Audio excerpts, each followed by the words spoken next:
ಇನ್ನೋಡಿ ಎಂಥ ದರಿದ್ರ ಸ್ಥಿತಿ. ಪಾಕಿಸ್ತಾನ ಸೇನೆಯ ಆಫೀಸರ್ಗಳು ರಾಜೀನಾಮೆ ಕೊಡ್ತಾ ಇದ್ದಾರೆ. ಅವ್ರಿಗೆ ಗೊತ್ತು ಯಾಕೆ ಸುಮ್ಮನೆ ಪ್ರಾಣ ಕಳ್ಕತ್ತಾರೆ ಹೇಳಿ.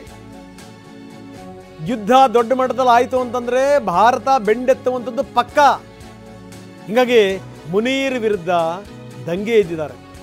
ಒಡಕು ಅಸಮಾಧಾನ ಭುಗಿಲೆದ್ದಿದೆ. ಭಾರತದ ಎದುರುಗಡೆಗೆ ಈ ರೀತಿ ಹೋದರೆ ಹೊಡೆತ ತಿನ್ನೋದು ಗ್ಯಾರಂಟಿ ಅಂತ ಹೆಂಡತಿ ಮಕ್ಕಳು ನೆನಪಾಗಿರಬೇಕು. 1200 ಸೈನಿಕರು ಮತ್ತು ಕೆಲ ಅಧಿಕಾರಿಗಳು ರಾಜೀನಾಮೆಗೆ ಸಿದ್ಧತೆ ಮಾಡಿಕೊಂಡಿದ್ದಾರೆ. ರಾಜೀನಾಮೆ ಕೊಡಲಿಕ್ಕೆ ಇದು ಪಾಕಿಸ್ತಾನದ ಯೋಗ್ಯತೆ, ಪಾಕಿಸ್ತಾನದ ಹಣೆಬರಹ. ಸತ್ರು ಕೂಡ ಸತ್ರು ಅಂತ ಹೇಳಲ್ಲ ಅವರು.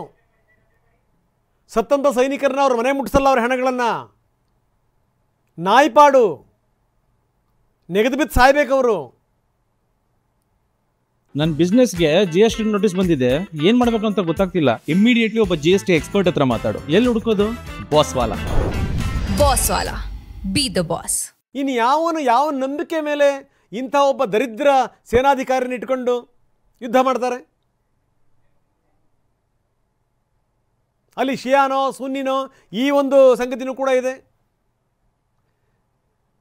ಬಹುಸಂಖ್ಯಾತ ಬಾಹುಳ್ಯದ ನಮ್ಮಲ್ಲಿ ಇವನ್ಯಾವನೋ ಒಬ್ಬ ಸೇರ್ಕೊಂಡು ನಮಗೆ ಈ ರೀತಿ ಮಾಡ್ತಾ ಇದ್ದಾನೆ ಅನ್ನುವಂಥ ಅಸಮಾಧಾನ ಇದೆ. ಹೀಗಾಗಿ ಪಾಕಿಸ್ತಾನ ಸೇನೆಯಲ್ಲಿ ಒಡಕು ಶುರುವಾಗಿದೆ. ಈ ಒಡಕು ತೊಡಕು ಪಾಕಿಸ್ತಾನವನ್ನು ಎಲ್ಲಿ ತನಕ ಬಂದು ನಿಲ್ಲಿಸುತ್ತೆ ನೋಡಬೇಕು. ಮುಂದಿನ ದಿನಗಳಲ್ಲಿ ಕಾದಿದೆ ಮಾರಿ ಹಬ್ಬ. ಯಾಕಂದರೆ ಈ ನದಿಯ ನೀರೇ ಹೋಗಲಿಲ್ಲ ಅಂತಂದರೆ, ನದಿಯನ್ನು ಬೇರೆ ಕಡೆಗೆ ಏನಾದರೂ ತಿರುಗಿಸಿದ್ರು ಅಂತಂದರೆ ಭಾರತೀಯರು ಮುಗಿದು ಕತೆ. ಬಾಯಿ ಬಿಡ್ಕೊಳ್ಳೋದೊಂದೇ ಮಾರ್ಗ ಇವರಿಗೆ. ಬಾಯಿಗೆ ಮಣ್ಣು ಹಾಕಬೇಕು, ಇನ್ನೇನು ಬೆಳೆಯೋಕ್ಕಾಗಲ್ಲ. ಅವರು ಯಾವ ಬೆಳೆನೂ ಕೂಡ ಬರೋಕ್ಕಾಗಲ್ಲ. ಹನಿ ಹನಿ ನೀರಿಗೂ ಕೂಡ ತತ್ವಾರ ಶುರುವಾಗುತ್ತೆ ಆ ಕಡೆಗೆ. ಹೀಗಾಗಿ ಏನಂದರೆ ನಮ್ಮನ್ನು ಬಲಿ ಕೊಡ್ತಾರೆ ಅನ್ನುವಂಥ ಭಯ ಈಗ ಸೈನಿಕರನ್ನು ಕೂಡ ಕಾಡ್ತಾ ಇದೆ ಪಾಕಿಸ್ತಾನದಲ್ಲಿ. ಇದು ದರಿದ್ರ ಪಾಕಿಸ್ತಾನದ ಸ್ಥಿತಿ.